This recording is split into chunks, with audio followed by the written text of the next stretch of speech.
you said that everybody was close, everybody knew where they mama lived and all that. So how close you is now still with, like, you know what I'm saying, D Rose and them people and all that? I'm still real. I just seen this little sister the other day. You know what I'm saying? Be on the block.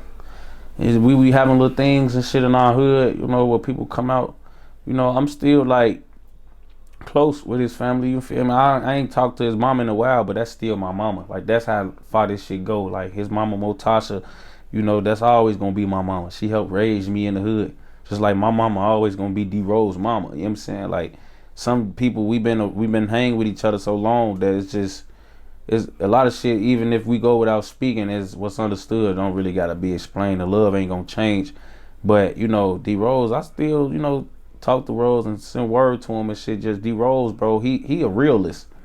Like, D Rose not one of them people sitting around he not trying to come on. Like, he D Rose. He know if he want to come, he could do jail interviews and pay for his lawyer if he wanted to, bro. Like, D Rose could be a lot more out here, and if he wanted to be, even from jail, bro, because there's so many people that just fascinated with his story.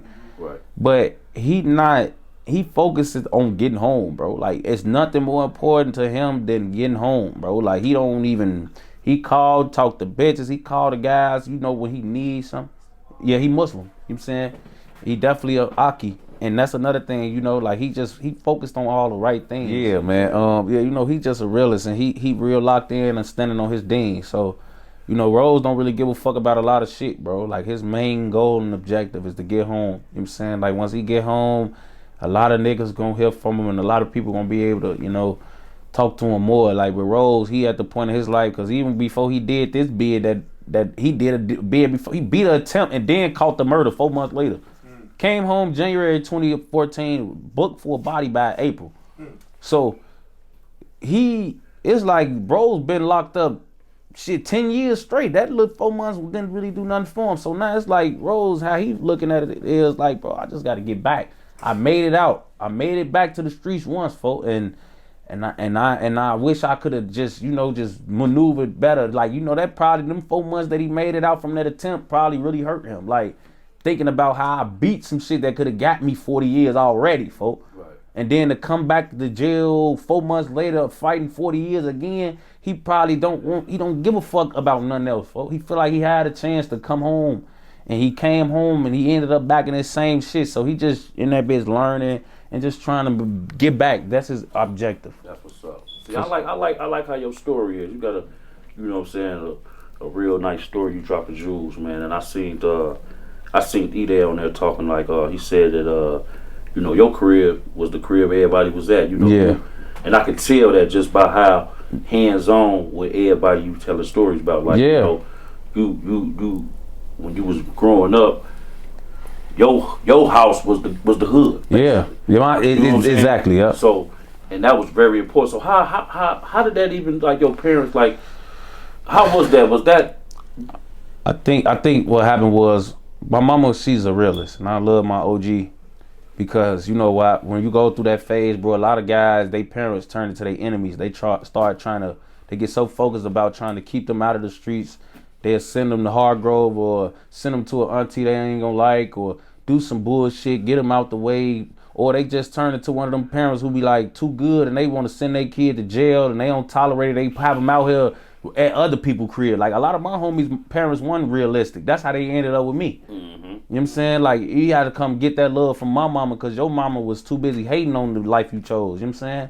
My mama, bro, she was a realist. And, you know, she got a lot of hate from, like, you know, other people in our family, other women in our family that was hating. They wanted them to leave me and her, because Mina was a handful on herself. So she was dealing with me and Mina. She dealing with me and my sister. My sister going to jail. I'm doing shit. I'm doing me. Mina doing her. So my mama dealing with a lot of shit that could have turned her away from her children, folks. But my mama was a handful when she grew up. So she never forgot that shit. You know what I'm saying? Like, my mama never turned away. Look, my mama used to be at work, bro.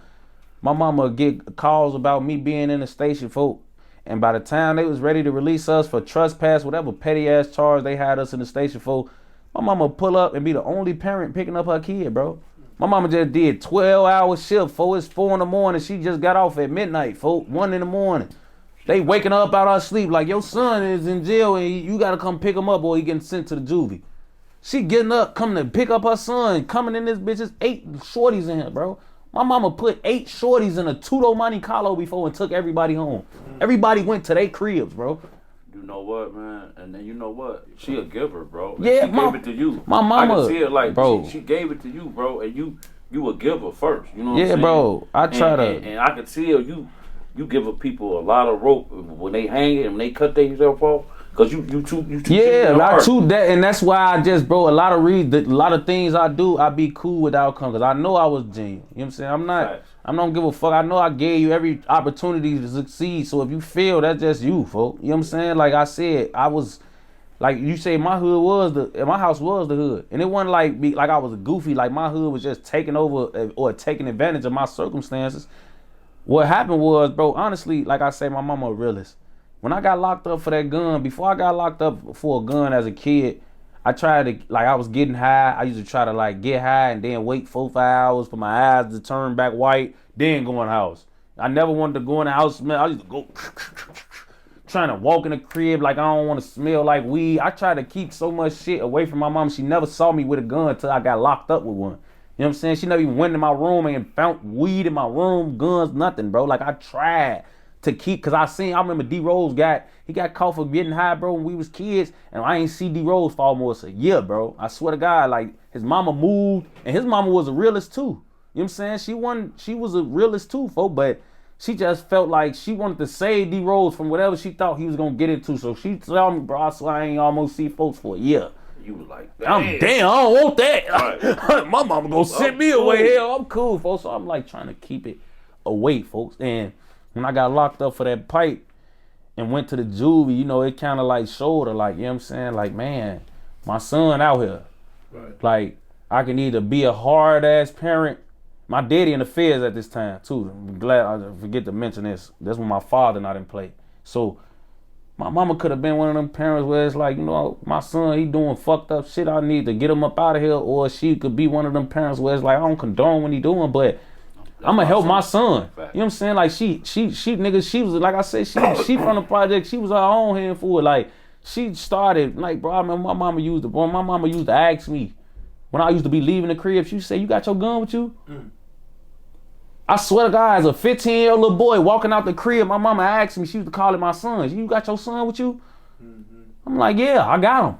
When I walk out the door. And I closed the door. Shout out to Bob Dukes, man. No cap, bro. Like my mama, after she knew I was out here, bro. When she knew I was getting high, I came home from the joint. I mean, from on a band for a pipe.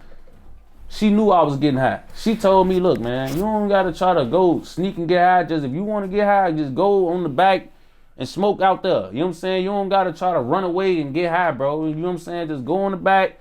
Blow off some steam or something. You don't gotta run away from this shit, bro. Like you my son. I'm gonna be here for you. And I remember just having all these conversations with my mama. Like, and my mama, bro, was barely there. She was doing a lot to make sure we had the shit we had because my daddy was gone. Man, so bro, that right there is the reason why you still here, bro. She shaped you real good, bro. And because that's a powerful message what you just said.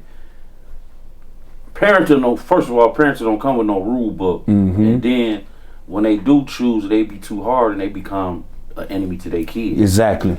And my mama never did that. She never became an enemy. So what you saying, giving it a message to the youth, and even parents right now, younger parents that's going that toll, that might want to rethink on how they doing it off because of what you just said. So this was a very bro. And I feel like it plays such a better role, like a big role in how our relationship is now, man. Because like now I'm at the point where like I can pay that back to my mama, and I'm like, man, I remember you did this for me. I remember you looked out, like you never gave up on me, folks. And it's like I could treat her like such, for I don't have to get my money and celebrate myself by myself because my mama shitted on me when I was going through what I was going through, folks. I can look my mama and be like, huh. Like I always break bread with my OG for every dime I touch. Like when this shit over with, when you cash out me, I'm probably cash out her. You feel me? That's powerful because you want to do it. You have to. You bro. You know what I'm saying? Like you don't feel like it's an obligation. It's just how you are. Yeah, bro. Programmed by her. Facts. You feel me? And it's just in you. Yep. So big up to Mom Duke. Shout out to my mom. I love to meet her. But Yep. yeah, man.